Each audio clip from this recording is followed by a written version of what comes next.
Isang malakas na pahayag mula sa crypto analyst na si Amelie ang muling nagbigay ng pag-asa sa mga XRP holders. Ayon sa kanya, ang market pattern ngayon ay kahawig daw ng nangyari kay Bitcoin noong nakalipas na taong 2020 na COVID crash, kung saan mula sa matinding pagbagsak ay sumabog pataas ang presyo. Kung maulit daw ang ganitong kasaysayan, posibleng maranasan ni XRP ang parehong pagtaas na nagdala noon ng malaking kita dito sa mundo ng crypto.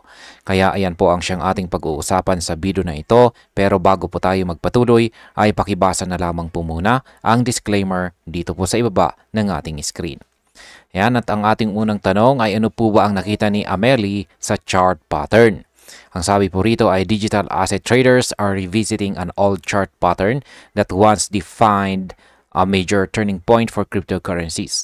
A recent post on X by crypto proponent Amelie compared the current market structure to Bitcoin's movement during the 2020 COVID crash.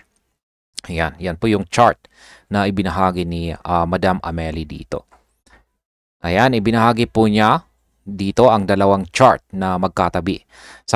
Dito po sa kaliwa ay pinakita ang matinding pagbagsak ni Bitcoin noong taong 2020 kasabay ng COVID crash. Sa kanan naman ay pinakita po ang kasalukuyang galaw ng market kung saan kapansin-pansin ang pagkakahawig ng pattern. Para kay Madam Amelie, ang kasalukuyang decline ay hindi senyales ng katapusan kundi paghahanda sa isang malaking rebound tulad ng nangyari noon kay Bitcoin. Kaya sa market impact, kapag tumama po talaga ang pattern, marami pong traders ang muling papasok bago ang breakout na pwede pong magdulot ng mabilis na pag-akyat ng presyo ni XRP sa susunod na cycle. Paano naman po konektado ang galaw ni Bitcoin sa galaw ni XRP? Sabi rito ay the image she shared placed two charts side by side, with the first showing Bitcoin's sharp drop and subsequent surge in 2020, and the second showing the present decline, which she attributed to President Donald Trump's tariff against China. The resemblance has fueled renewed optimism among investors tracking XRP's next move. Yan, sa paliwanag po ni Madam Amelie, ang pagbaba ngayon ng market ay epekto daw ng mga bagong tariff ni President Donald Trump laban sa bansang China. Ngunit kung babalikan po natin ang taong 2020, bago tumaas ng malaki si Bitcoin, dumaan din ito sa halos katulad ng sitwasyon. Ibig sabihin ay posible pong pareho ulit ang mangyari ngayon kung saan kapag nag-recover si Bitcoin, madadala rin si XRP pataas. Dahil dito, lumakas po muli ang kumpiyansa ng mga investors kay XRP. Sa market impact, kapag nagkaroon po ng positive sentiment kay Bitcoin, kadalasan ay sumasabay sa XRP, kaya posible pong magkaroon ng domino effect na magpataas ng presyo ng mga altcoins. Ano naman po ang ibig sabihin ng pagkakahawig ng mga chart? Ayan, sabi po rito ay the comparison highlighted how Bitcoin's price fell dramatically before staging one of the strongest rallies in its history. Amelie's chart suggests that if history repeats, XRP could benefit from Bitcoin's momentum. Ayan, ayon daw po dito sa chart, bago pumutok ang presyo ni Bitcoin noong taong 2020, bumagsak muna ito ng sobra bago biglang sumipa pataas. Kung uulitin po ng market ang parehong galaw, makikinabang daw sa XRP sa momentum na iyon. Sa madaling salita, kapag magre-recover po si Bitcoin, sa XRP ay posibleng magpakita ng double-digit rally na hindi pa nakikita simula pa noong bull run ng taong 2021. Sa market impact, ang ganito pong prediction ay maaring magbunsod ng maagang accumulation phase kung saan bibili na agad ang mga traders bago pa man mangyari ang pagtaas. Bakit po ba laging konektado ang galaw ni Bitcoin at XRP? Sabay po rito ay in previous cycles, Bitcoin's major rebounds have tended to lift the altcoin market. XRP has often shown strong relative performance during these phases, leading analysts to monitor its reaction closely. Ibig pong sabihin yan ay sa mga nakaraang cycle daw, tuwing tumataas ng malaki si Bitcoin, sumasabay halos lahat ng mga altcoins kasama si XRP. Pero ang kakaiba kay XRP, madalas ay mas mabilis po siyang tumugon or mag-react pagkatapos ng big recovery ni Bitcoin.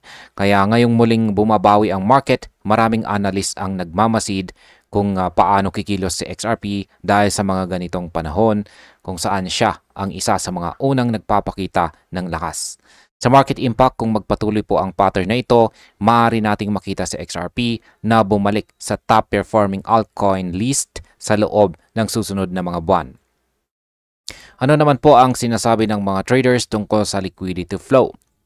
Sabi po rito ay the argument circulating among traders is that Bitcoin's dominance sets the tone for liquidity flows, while XRP's resilience against Bitcoin in recent months may position it for potential gains. Yan, sinasabi daw po ng mga traders na ang Bitcoin dominance ang siyang nagdidikta ng daloy ng liquidity sa buong crypto market. Pero sa nakalipas na mga buwan, napansin po nilang kahit bumabagsak si Bitcoin, nananatiling matatag si XRP. Ibig pong sabihin ay mas kaunting pagbaba ang kanyang nararanasan kaysa sa iba. Dahil dito, marami po ang naniniwala na handa na siya para sa malaking rebound kapag nagsimulang tumaas po muli si Bitcoin. Sa market impact, ang ganito pong stability ay madalas sinyalis ng accumulation ng mga malalaking whales.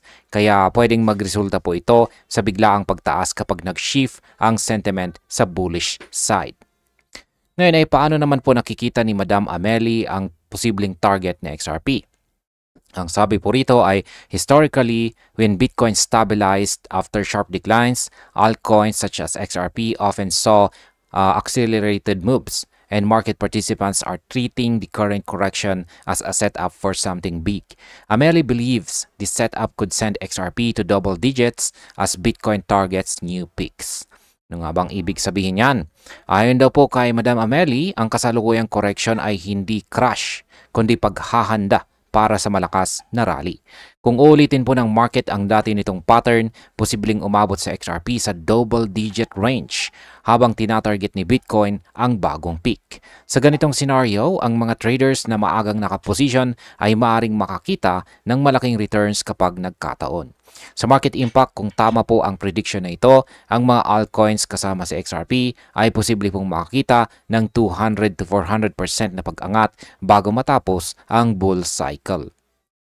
Ano naman po ang papel ng market sentiment sa kasalukuyang sitwasyon?